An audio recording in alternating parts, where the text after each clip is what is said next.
It's okay, you speak it, that's what it's all about. Hello, my name is Cameron Chu. This is my partner Nicole Woody, and we will be presenting to you today the idea of mandatory conscription in the U.S. military for all able-bodied citizens, both male and female. A few reasons why we should do this is, one, we're going to need a more powerful military force to protect our national security. There's a large number of benefits to American society with this as well. A mandatory conscription would fix the problems that are currently existing in our draft situation, which we have set up right now. And finally, it would also make us more like our ally Israel, which is one of the most efficient and effective armies in the world right now. Before I get into those, though, I want to explain kind of what our plan is and how we're going to get it going, so you have an idea of what we're speaking about. For our mandatory conscription, we would have every able-bodied citizen perform 2 years of military service after they have graduated or dropped out of high school. As long as they're 18 years old, no one younger would be forced to join the military until they are of age. Each person would take a placement test before they entered the military, so that way we would know where you would be eligible to qualify for, like whether it be someone just as a basic grunt in the field, or in the intelligence area, like intelligence or tech or engineering. And from that test, they would be given a set of preferences, which would be taken into consideration, but just because you're saying you want, A doesn't mean you'll get it. We give you 4 or 5 choices, and from there, you would get one of those. One of the reasons why we need a more powerful army is because the growing threat that China presents us with. Right now, each year, China is increasing its military spending. BBC News says that China has been building up its military in recent years. The defense budget has been increased by 7.5% in 2010, after double-digit increases in the previous years. This year, 2011, they plan to have increased spending by 12.7%. So right now, as many of you know, the U.S. has the largest military spending, but China is quickly trying to catch up to us right now. China is also growing more powerful with technology. According to the Pentagon report in the Washington Times,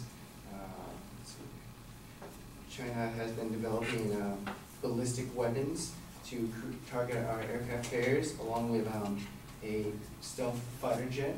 We do not know officially that it's stealth, but they claim that it is to be, along with creating more powerful and special forces and concentrating on cyber warfare.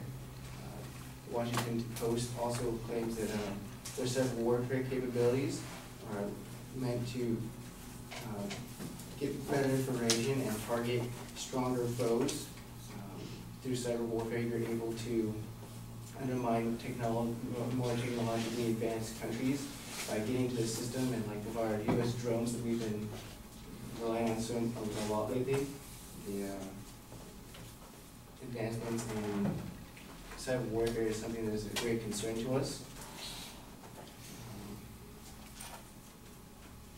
Let's see, one more final thing about the Washington Times. It's that Mr. Schneider, one of the East Asia representatives, says that China is on track to becoming a regional military power in 2020, meaning that they will be able to attack and control areas throughout Asia, which is no threat to us directly, but to our allies, which would therefore mean a conflict for us.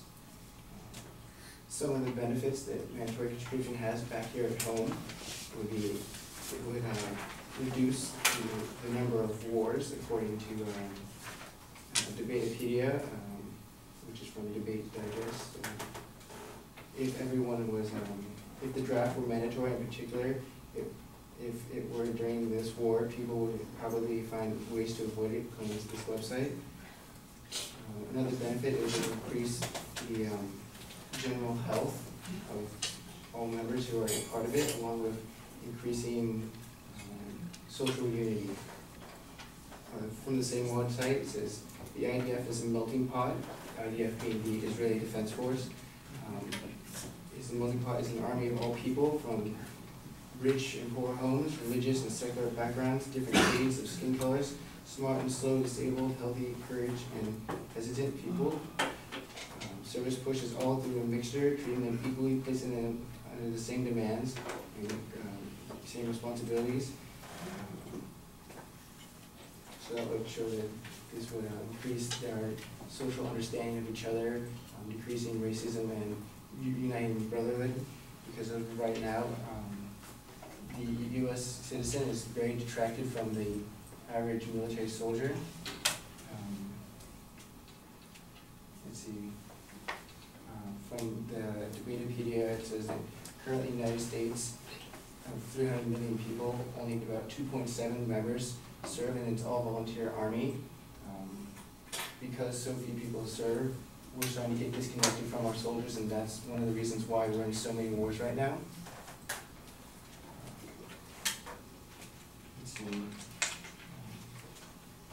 It's important that we become more like our ally Israel, because they are far more efficient with their spending on military right now. As of right now, the United States spends about 6.9% of its GDP, gross domestic product, on the military, while Israel spends about 6.4% of its GDP. And as of right now, Israel is surrounded by enemies, and is spending, having to keep up a force is equally as large, not in terms of number, but percentage-wise, for the U.S. to us, compared to Israel. Thank you.